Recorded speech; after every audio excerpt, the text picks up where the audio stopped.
those 9 years, I don't think, it's no other place I could be at that could ever come close to my time in Toronto. All right. He's a whole author. Yeah. It's out. Yeah. How are you feeling about that? Still surreal. Still nervous about it. When you do something new for the first time, it's still those jitters in a sense, especially doing something I never thought I'd be doing. Right. Being a part of a whole book. But, it's been a cool experience, just learning so much about, myself, learning more ways I could grow, be better. So it's been a journey with it. I want to talk to you about the foreword because you had Pop write it. I'm sure you read it.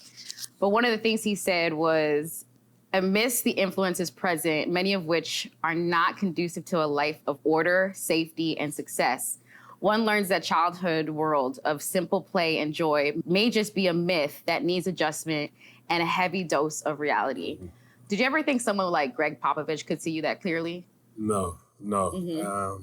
And I think that's what makes it so unique with him writing my forward, because the relationship we had right away when I went to San Antonio, it was something special. It was something that was needed. It was something that was extremely heavy on me at the time. And my whole time in San Antonio, the way he took me in, it was amazing. It was something I definitely needed. What's the best thing about living in Toronto? Diversity, for sure. Every walk of life here is great, and the support that we get from young to old, it's been great since day one, since I've been here. So many chapters were dedicated to your time here in Toronto. And I remember when I started coming around, you always made time. I always tell people you always made time. And I don't know if it was because you're like, yo, this is a Black girl in this space, and there is nobody else in this space that looks like her. And I always respect and appreciate you for that. But it also let me know that, this guy's really aware. Yeah. How much did your time in Toronto grow your awareness of just how the world worked, how the business worked, how the NBA was, and how you wanted to fit in that? Yeah, I even kind of talk about it. When I first came here, it was such a necessity for me. I didn't know, because I was always home my whole life. So I was 19, I was always home. So to come to, a whole nother country at 19 years old by myself kind of helped me grow up a lot faster. It made me a much better professional, a much more hard worker. It made me key in on the things that mattered the most.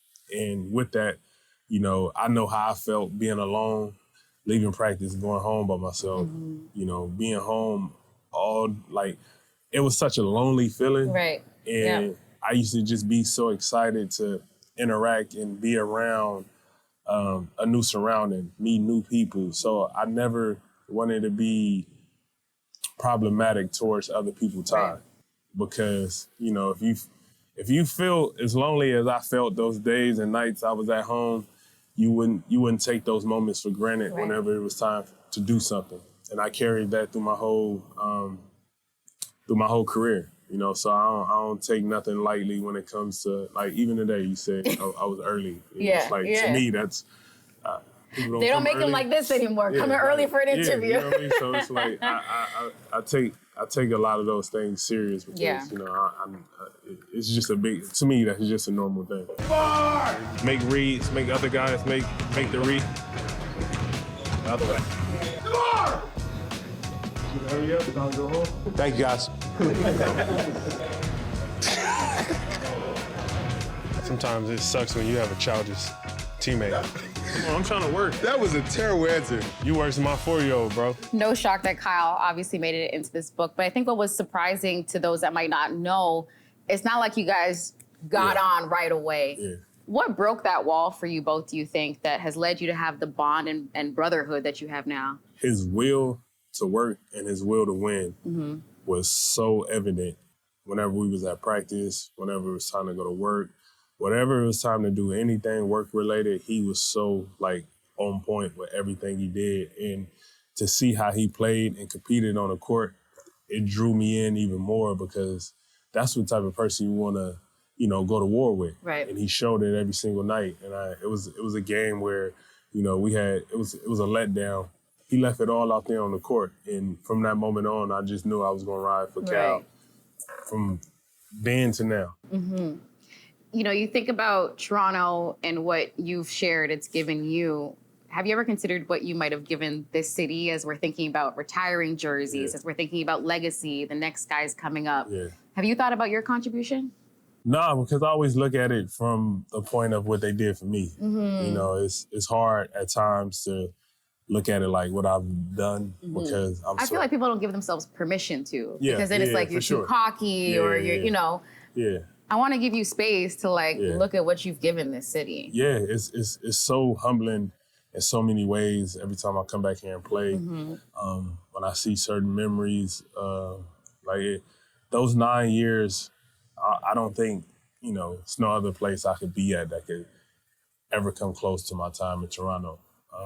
Everything was, you know, you can't make it up. And, you know, and it's so crazy because probably twice a month, Cal sent me like open gym episodes when we was doing something and, you know, I watch him and I look back and be like, damn, man, we used to have a ball. Yeah. Like, it used to be so fun and organic and just genuine, everything we did from top to bottom. And those be my moments where I realized, like, damn, like it really was a special time.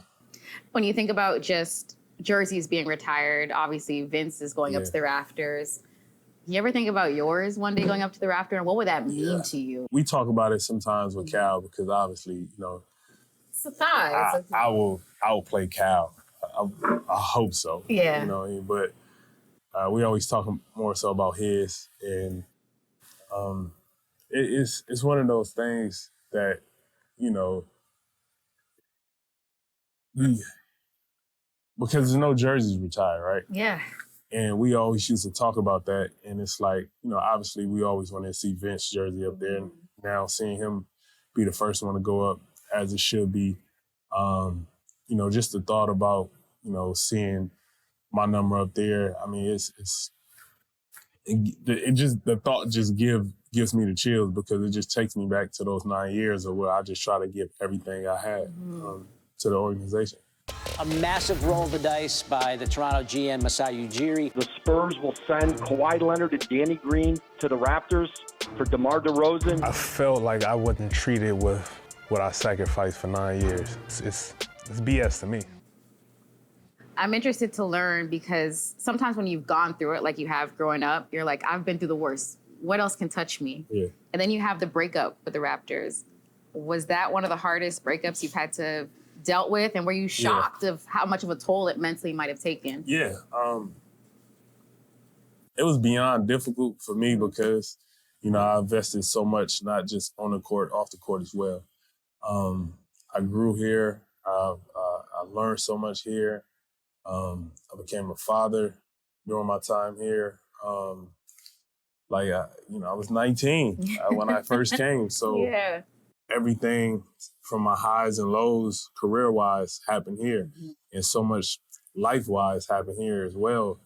So when it happened, for sure, you know, that first breakup is always the hardest. Yeah. It's always the hardest, always the toughest, especially when it happened unexpectedly when, you know, you felt like you was giving your all, you know, at the height of your career. So for that to happen, it definitely took a toll. Do you think you've fully healed? Yeah, for sure. Yeah, definitely. Moved past it. Yeah, definitely moved past it.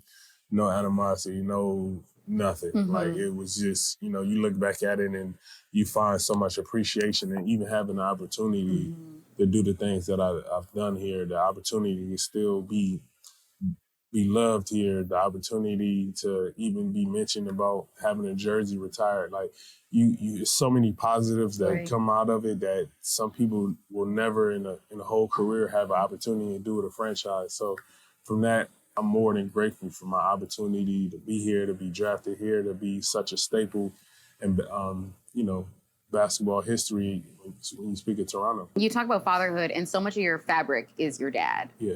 If your dad read this book, I don't think he would be maybe shocked, but would he be like, yo, we sharing that much? Like, what would your father's reaction be to reading this book?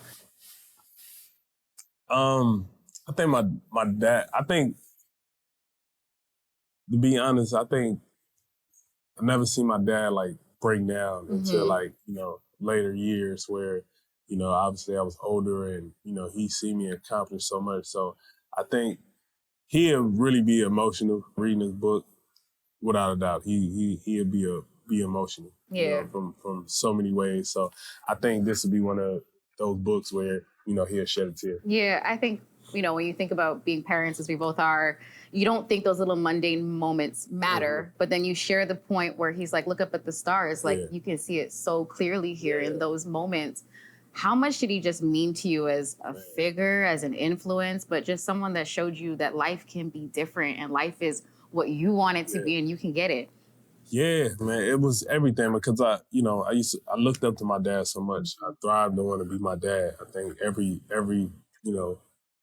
son want to be like their father, some way, somehow, some shape. And for me, it was that. I used to love for my dad. You hear the door opening and my dad coming through the door. It meant the world to me. I always wanted to make him proud. I always wanted to make him laugh. I always wanted to make him, feel love. And I always just want to just hang with him. Yeah. So whenever he told me anything, it used to, sit with me for long periods of times. And that used to mean the most to me. A very special family here. We have DeMar DeRozan and his two daughters, Mari DeRozan and Dion DeRozan. It's a beautiful responsibility to be a father of young girls. Yeah.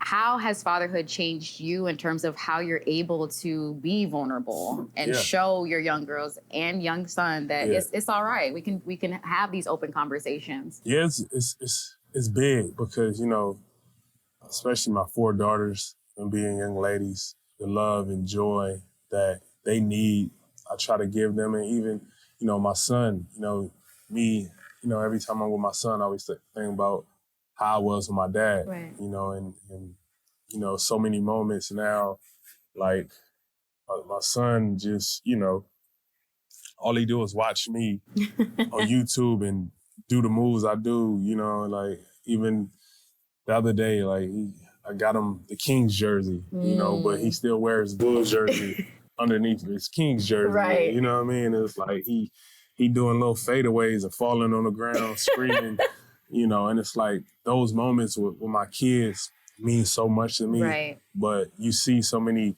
moments where they look up to me. It's everything to me when it's time to give them love and be vulnerable and express so much because, they break me down to try to, because I want to be better for them. Right. So it's a very, very, special thing. When I think about reading this book, you're following this young DeMar who feels like is forever chasing a safe space. Do you feel like you finally found that space, and what does that consist of now? I think the spaces became a little bit more safer. You still in a constant search of the ultimate safe space, but, jumping out there, doing something new, like doing the book, you kind of even putting yourself out there to try to find a safe space within, so it's a consistent challenge with it. But being fearless and fearful to just try new things, to try to figure out how I could look myself in the mirror a little bit better and, come out of that a lot better. I think this book has done that for me. Never be ashamed of wanting to be a better you, period.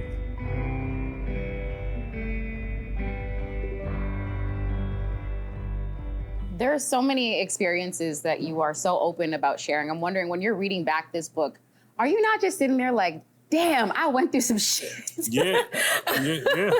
Definitely that. And you definitely look at it too, like it opened up so many more other doors you probably didn't realize that was there, and many more other doors that you still gotta open up and speak on and break down. Right. It still opens up so much more. And the book is not even the half of what it is that, I'm going through, continuously going through, and things that I've been through that I'm still trying to maneuver through and figure out how to deal with. Right. And doing the book kind of bring a lot of those things to light, because once it even was finished, it made me look at a lot of things like, damn, I forgot about this happened, this happened.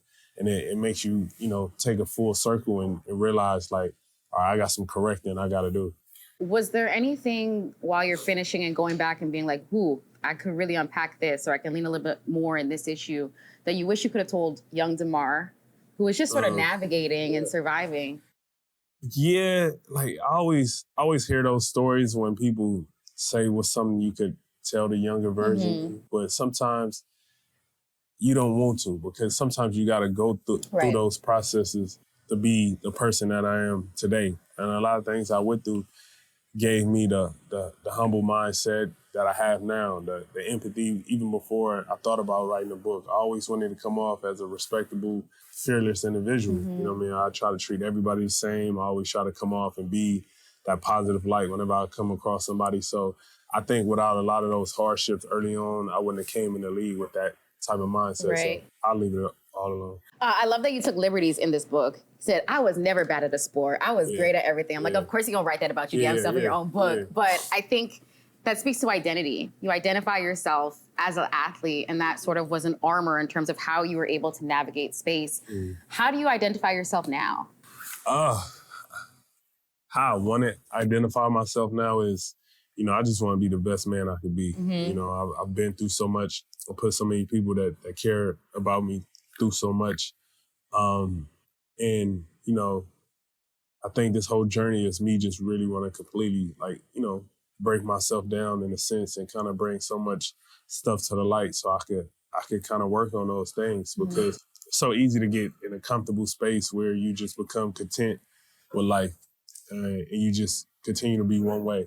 I always tell myself, I didn't want to be an old, grumpy, retired, rich guy when I finished playing. I really want to be a person that kind of, went through it, showed that you could go through it, break yourself down and come out of it, much better than you could ever imagine, and that's just my goal with it. Like I'm the person willing to go through anything if the finish line mean it'll make me a better person.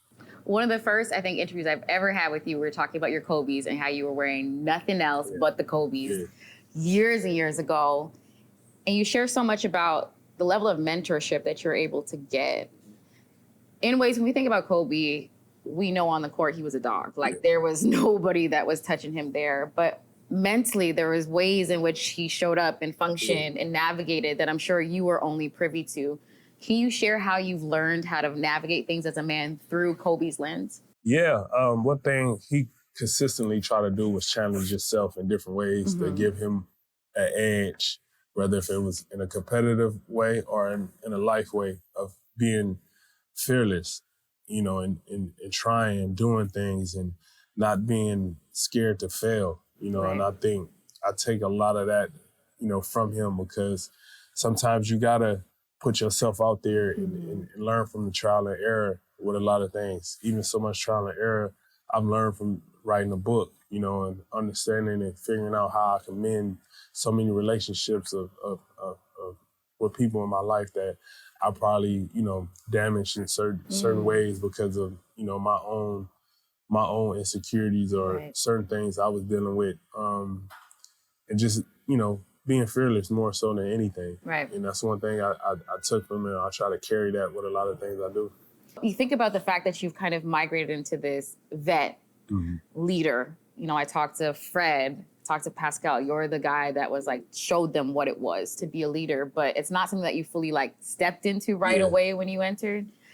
How has that changed in terms of how you show up into locker rooms now? And what are you seeing in terms of the difference of how when you showed up to when these young guys are coming in with a lot more ego, I would say. Yeah, I mean, it's a lot more ego, entitlement.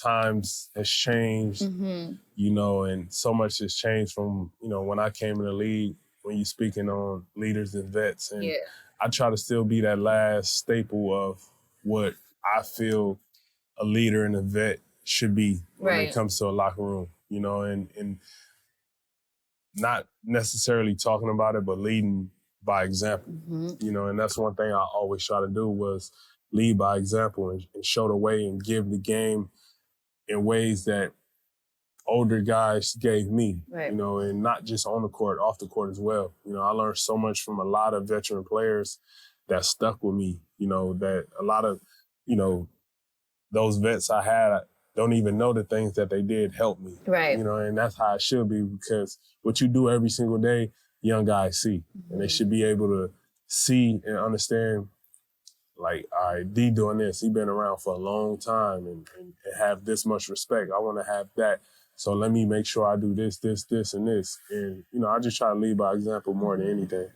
Every team, I feel like, has been a different chapter in your development from a personal standpoint. What are you hoping to achieve in this new chapter now with Sacramento?